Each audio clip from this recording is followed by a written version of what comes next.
Welcome to your PWC Connections, a monthly look at what's happening in the Fayetteville Public Works Commission and your community. I'm your host, Courtney Lucas. Hurricane Matthew caused historic flooding and damage, and many people in our community are still picking up the pieces. At the height of the storm, over 40,000 PWC customers lost power. Within 72 hours, 95% of those customers were back in service. Washed out roads caused dozens of water main breaks that caused our system to lose pressure. A boil water advisory was issued as a precaution. That advisory was lifted within a few days when testing confirmed the water was safe. In today's Inside PWC, we'll hear from some of our employees who were on the front lines during the storm. Their accounts of what took place as the storm was bearing down on Cumberland County are amazing. While their stories and experiences vary, one thing holds true across the board. Our employees are dedicated to our customers, and we live in a strong community that comes together quickly to help those in need. Do you know what a weatherhead is? If someone asked you to locate it, could you do it? Have no fear if you aren't sure. We'll tell you what you need to know in today's PWC 101. Mr. Anthony Radke will share a few special announcements today in the Radke Report. He'll tell you how you can get your very own free copy of our popular Energy Savers wall calendar, plus details on the 23rd annual Grinding of the Greens, and more. All that in Gabby too, so stay tuned.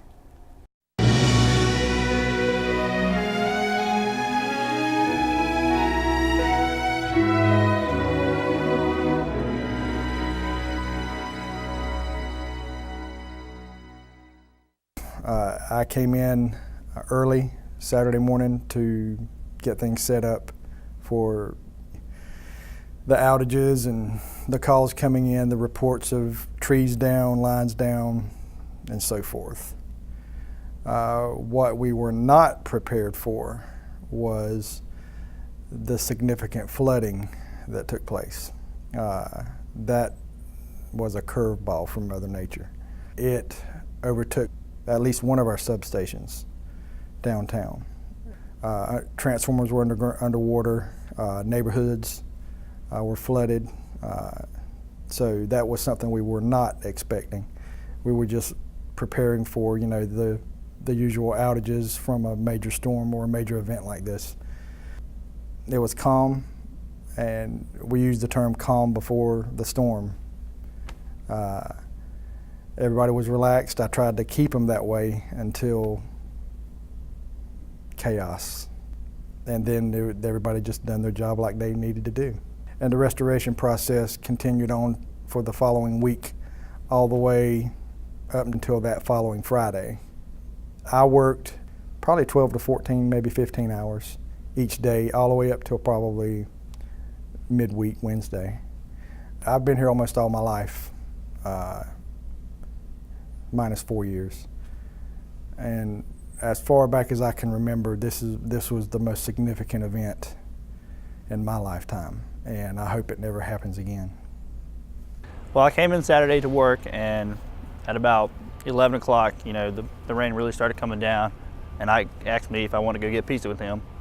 So we go get pizza, and when we're at Pizza Hut, the lights started flickering, and we thought it was getting pretty serious. And after we loaded down the car with pizza, it was stacked to the ceiling. When we get back, as soon as I step out the car, I had on waterproof boots. They immediately went over my boots. I knew, it was starting to get pretty hairy. And then as soon as I get inside the building, the pizza boxes were soaking wet, soggy, almost about to fall apart. Well, we somehow got them all in. And as soon as I get inside the building, they're like, "Kyle, your car's flooded in the parking lot. We gotta go get it." So I run out there to get that. And I moved it, and then I tried to help, move as many people's cars as I could, because some people, didn't have the proper, attire to be outside. And after that, we just tried to get everybody's vehicle to high ground, and I just tried to do what I can to help while I was here. And it just parlayed into basically 26 hours of of work, really. The customer service people were here all night answering phones. And it was getting around 1 or 2 o'clock, and we had to go get cots from the warehouse. But the problem was the parking lot was flooded. Ike and I were in the actual Suburban we had for the surveyors. It was pretty much our truck for the afternoon, and we were going toward the warehouse, and the water was so deep we got to a point where Ike's like, Kyle, the headlights went out. I said, no, the headlights are underwater, man. And so when we finally got there, we were able to load up the cots and make our way back so everybody would have a nice, or semi-comfortable evening. After we got done doing the cots, we were in the EOC, and I got a call from the county because the county, I guess either the power was out or they ran out of fuel, and they weren't able to get any fuel to their EMS vehicles, so they needed fuel. And we have different chip systems from the county, so somebody had to be at the fuel island to man it. So I basically, for about 8 hours, I was out at the fuel island waiting for the ambulance to come in, and just basically waiting on a phone call, just doing what I could. Okay, I'm not your typical guy that lineman that is out in this mess anyway. I sit behind a desk all day. I send emails. That's pretty much my main proponent of my job. And then, but when the hurricane struck, everybody had to come together and be hands-on. And there was a couple people in our department that stayed the whole night just like I did, so I can't take any credit. And I was just here to help, and I'm glad we did. So I came into work about 7:30 and came over to the EOC in our building, stayed till noon or so. I was supposed to come back that night at 7 o'clock, so I went on home to get a little bit of rest.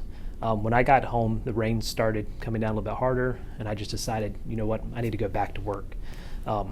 So maybe about 3 o'clock, I headed back to work, and I could not get to work at all. So all the roads were flooded. Robeson Street was flooded. 301 out here was flooded. So I turned around, and I was going to try to come down to Gillespie Street. Well, I was coming down Gillespie Street, and I noticed that water was running over the street. So I just stopped my truck and parked at the little V where where Gillespie Street is, and I just left my personal vehicle there, got out and stood under the stoplight and spun people around. Had water up above my ankles, but it was a good thing because the road washed out and no one knew. People were just driving; they would just drive right on through there. In fact, I had to holler a couple of times to get people to pay attention and stop, because they would have ended up in a ditch or worse, washed off the road. So for 3.5 hours or so, I turned people around. The police could not get over there. They were basically on the other side of the river, or not river, but where the road washed out. They were on the other side. No one could get out to me. So I did call a couple PWC crews. I called Gary Faircloth and Ross Johnson and had them take one of our large trucks to the other side and block the road off so that nobody could come from that direction towards me. And then Mike Molina was at the EOC, and he was trying to get police out there, but all the roads had just flooded, so no one could get to me. Up until now, I never would have imagined that flooding would be that bad, but when you're watching the water literally rise around you, it is a very scary feeling. And I was very cold. I did not think that, I never really thought about hypothermia before, but by the time I left, I was literally shivering. But the rain had stopped then also, so I went home and changed clothes, and then I went to the EOC downtown and worked till 7 or 8 o'clock the next morning. If PWC customers had questions, I would answer questions about water or when their power may be restored, what they might need to do, that type of stuff. And then we would assist with the rescue crews. For like the fire department, they would be sitting on down power lines, and they'd call us and say, hey, we have a crew out here that's sitting on the down power line. Can you get one of your people to go sit on it for us? So I would send over some of my field techs, and they would relieve the fire department so the fire department could respond to other emergencies. It's nice seeing the community come together and support rescue efforts. The night I was there, I got to hear about all the boat rescues, and they were one after the other. It was just nice seeing all that come together and everybody step up. You forget how powerful water is. When I watched a car try to go over one of our lower bridges and start to move sideways, which fortunately they kicked it into reverse and their car managed to they were able to get themselves out, but they were pretty much hugging the railing at that time. And I'm really glad that I saw that they were able to get back out. But I mean, I saw a handful of spots where cars were all I saw was the roof in the water at these crossings. So anytime there's water that you don't know how deep it is, don't cross it. It's just not worth it. During a storm like this where the ground is fully saturated, those trees start toppling over. I think that's what we saw. Most of the damage was from trees landing on our lines, on our poles, on people's houses. Unfortunately, there's a handful of spots we saw where there were just near misses. We saw a handful of spots where they clipped a house or actually had hit a house. But most of the stuff that we were fixing was a tree that just landed straight on one of the poles and took it completely out. And so we worked at basically cutting up the tree, getting the pole back in the ground, getting the wires back in the air, getting everything connected safely, and seeing if we could turn on as many customers as possible. So we start with the biggest number of people out and then work our way towards the individual connections as best we can. During Hurricane Matthew, I served as a PWC liaison with the county EOC, taking calls from the county 911 if there was any emergency issues with power line outages or power line downs, power outages, serving beside the Fayetteville City police officers, Fayetteville Fire Department, EMS, Red Cross, and other government agencies among that nature. The day of the storm, I worked 19 hours straight in the county EOC. I was unable to get home due to flooding downtown, so I had to come to the office. I slept in my office for about 2.5 hours to wake up to go back to the EOC for another 10 to 12 hour shift before I can actually get home. My wife and my kids were at home. They were without power, without water for a couple days, but it was hard to leave them at home because I wasn't sure what was going to happen, what type of damage was going to happen at the house, if we were to have any damage, any flooding. 'Cause like I said, I was in a basement. I couldn't see outside, couldn't see how bad it was raining, couldn't see how bad the flooding was. I was getting reports on how bad it was, all the reports coming into the county of all the emergency rescues, the boat rescues, so I was concerned. The reports of people going underwater and, the emergency response units, FEMA came, they were there, the urban search and rescue from New York, New Jersey, Ohio, they were there, so that was eye-opening. They were out there with their boats rescuing people as well, so. We were well prepared for the storm. We planned the week leading up to the storm, so there was no surprises. Everybody was on schedule. We had schedules made out for the first 3 days of the storm, so we were well prepared to handle any emergency situation here. Teamwork was awesome.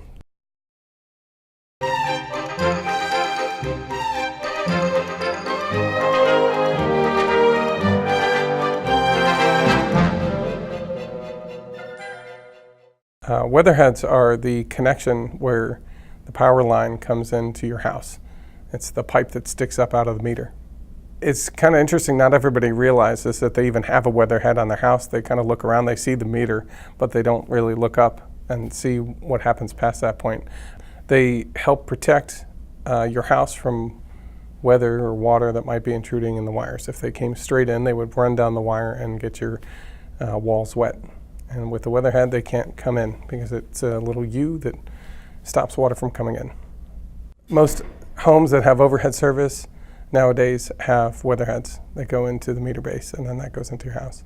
Oftentimes when you have a tree that lands on a pole, it'll take out the pole will pull down the wires, and the wire will then, the service wire that comes to your house will then pull on the weatherhead, and when it pulls, it'll pull the pipe over and it'll bend it out or pull it off your house. And pull it down. So basically you have wires that are going straight to the meter base and not coming up the weatherhead. Fayetteville PWC's responsibilities with regard to electric service ends at the weatherhead. So we own up to the weatherhead and we own the meter itself, not the meter base. So the box that the clear plastic device sits in, the box is yours, the box is the customer's, and the PWC owns the actual clear part that they can remove, and everything else is the customer. So from the gooseneck all the way down into the house, all that is the customer's. Part of it is because it's attached to your house. If there's a power outage, the customer needs to contact an electrician to come out and take a look at the service connection to their house. If the weatherhead's bent, that's the electrician can, as long as the power is off and safe and disconnected, they can come in and basically fix the weatherhead and fix that connection to the house. And once that's done, the electrician or the customer can call Fayetteville PWC and make sure, and we'll send a service person out to connect it and get everything situated as soon as they can. During Hurricane Matthew, some customers had this damage to the customer-owned portion of the electrical connection to the house. And because of this, they ended up being out a little bit longer because they had to coordinate with their electrician, make sure the electrician could come out, do the work, and coordinate with PWC to turn the power on afterwards. So sometimes some people had a longer outage than their neighbors. If you have any questions about your weatherhead connection or any damage that might have occurred, you're free to call Fayetteville PWC, and you can also visit our website where we have a bunch of information that's available about weatherheads and your service connection. The average American wastes about 30 gallons of water a day. By doing just a few small things like turning off the water while washing dishes, or using less water washing the car, or brushing your teeth, or taking shorter showers, you can make a big difference in conserving our community's precious water supply. When we use less, we waste less. Power, water, conserve. PWC.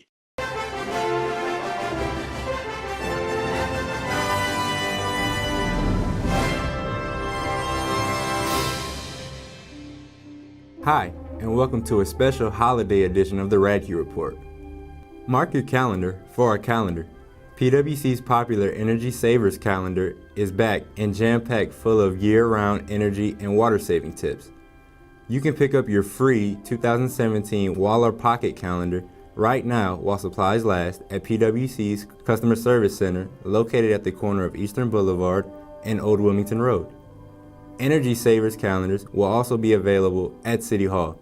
Give us a call at 910-223-4009 if you want your calendar mailed to you. The calendar makes for an awesome stocking stuffer. The 23rd annual Grinding of the Greens, one of the largest recycling efforts in Fayetteville, is just around the corner. PWC, Duke Energy Progress, and the City of Fayetteville have partnered together to turn recycled Christmas trees into mulch for parks in our areas. If you live in the city, put your live tree out for pickup by the morning of January 9th. If you live outside the city limits, take your tree to the Fayetteville Community Garden at the corner of Van Story and Man Streets. Just make sure it's there by 8:30 a.m. on Saturday, January 14th.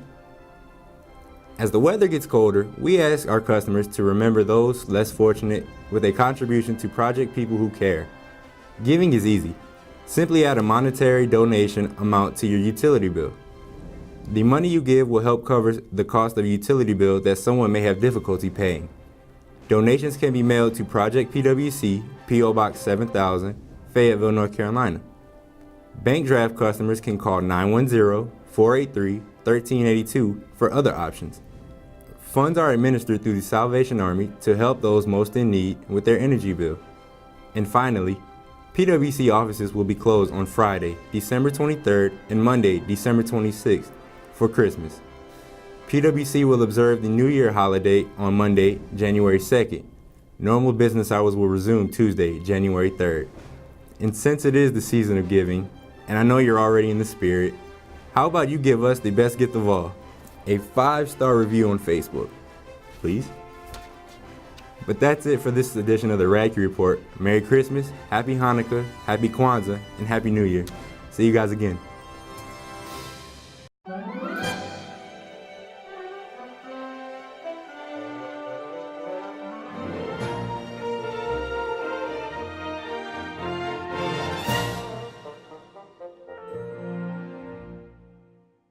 You may wonder what an electric substation is. Well, I'm about to tell you what a substation does. You may have seen these fenced-in areas before on our system. Well, a substation takes in higher voltage electricity, and we step it down to lower voltage electricity, but it's still high voltage. And substations are very dangerous to the public, so that's why you'll see a fence around them. So we try to keep general public out, and only people who know what they're doing to be in them. We have approximately 32 substations. Substations are a critical part of the electric grid. They have to perform that stepping the voltage down so we can get the wire eventually insulated at the house for safety of the public. But substations play a key role to providing power throughout America and at the Fayetteville PWC, we use a computer system, and in a substation world we call it supervisory control and data acquisition. It's a big word, and we've shortened it to the word SCADA. And that system monitors all our equipment and gives us alarms if an event happens in a piece of equipment, and we're able to monitor the power flow, and we're actually able to control breakers by opening and closing them. Well, a typical day of a substation employee can vary from day to day, but we check those alarms that come off of our SCADA system to verify what they are, and then we'll correct any of those that are correctable. And then we also will perform maintenance daily on equipment. Anything from doing breaker tests, to doing transformer tests, to doing relay, protective relaying testing to make sure everything stays in compliance and is working the best it's supposed to work. Well, power outages, if there's an event out there, a tree falls on the line, a car hits a pole, a poor squirrel gets electrocuted on a transformer, whatever it is, may trip a circuit breaker out back at a substation. And if that happens, then whole subdivisions go out of power. So we get that alarm at our dispatch center. They'll dispatch the crews out. We get a crew inside the substation to assist the linemen working on the power lines at the same time, and they'll let us know when things are all clear, and we'll close that breaker back in. Everything inside the substation to me is cool, but the new automation and the relaying and the computer stuff that we're using today, and that we can replay events, and just the information we can gather now is very incredible about the substation. And that's how it works. Electric cars have a major impact on local air quality as they have zero operating emissions and an overall reduction in carbon dioxide emissions. Electric cars also have lower operational costs and have lower maintenance costs because of fewer moving parts than gas-powered vehicles. If you drive an electric vehicle or are considering buying one, PWC has a great offer for you. Thanks to a grant from the North Carolina Clean Energy Technology Center, PWC has installed 4 Level 2 charging stations that can be used for free. Together with our partners at Fayetteville Cumberland County Parks and Recreation and Market Fair Mall, these stations have been made available across Fayetteville. Each station can charge 2 cars at once and are available 7 days a week. Free charging stations are located at Market Fair Mall, Clark Park, Honeycutt Park, and Lake Rim Park. For more information on PWC and our free charging stations, please visit our website at faypwc.com.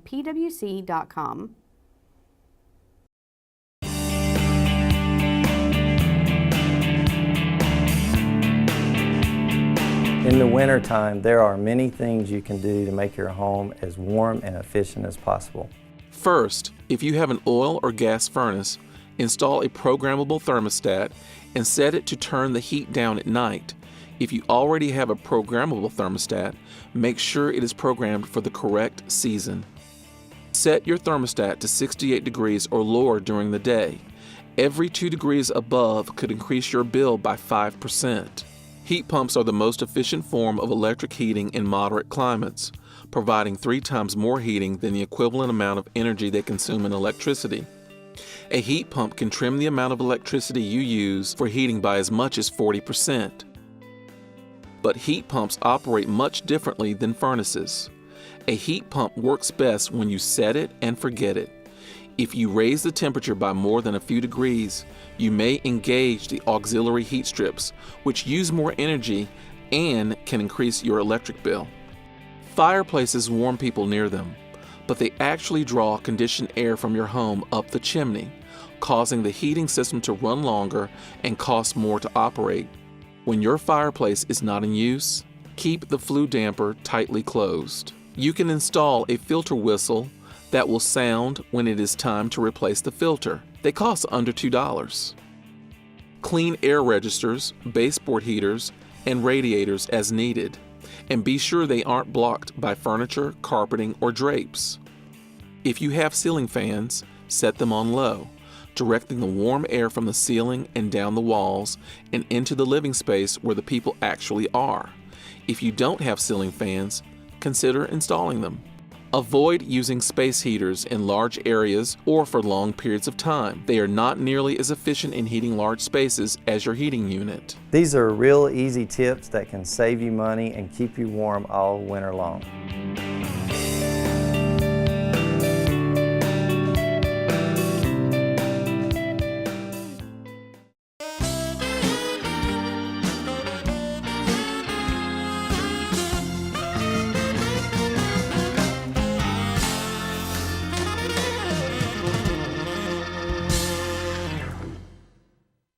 Hello? Is this a congressional switchboard? Yeah, this is put me through to somebody. I need to talk to somebody. It's Dear Gabby. I know you know. Oh, you did? Which one did you like the best? Oh, thank you. It's nice to know y'all are watching. But you ought to know, I'm used to talking to a lot of people that aren't always real happy when they first look at a situation, and I can be reasonable, and I'm good at talking. That's what I do. I could come up there, and I think I might be able to help you guys come to some kind of terms with, working stuff out, because Lord knows you need it. I can be on the... Hi, so glad you could tune in. I was just trying to do something for my country. It's time for us to look at one of the millions of consumer letters that we get every single week and pick one at random, and I see one right here. Okay. Dear Gabby, me and my buddies are really into hunting and fishing. We enjoy the sports just as much as we enjoy exploring new places to do what we love. I've noticed a bunch of areas around town that look like they'd be great places to cast a line or set up my stand, but the land is almost always owned by PWC. Are we allowed to hunt or fish on PWC property? Loving the outdoors, George. Well, dear George, hunting and fishing, absolute best. But you'll have to find non-PWC owned property to do it on, with the exception of Glenville Lake. And if you decide to fish at Glenville, then you need to remember some stuff. It's only allowed from a pier at Masrick Park or from a boat rented from the parks office.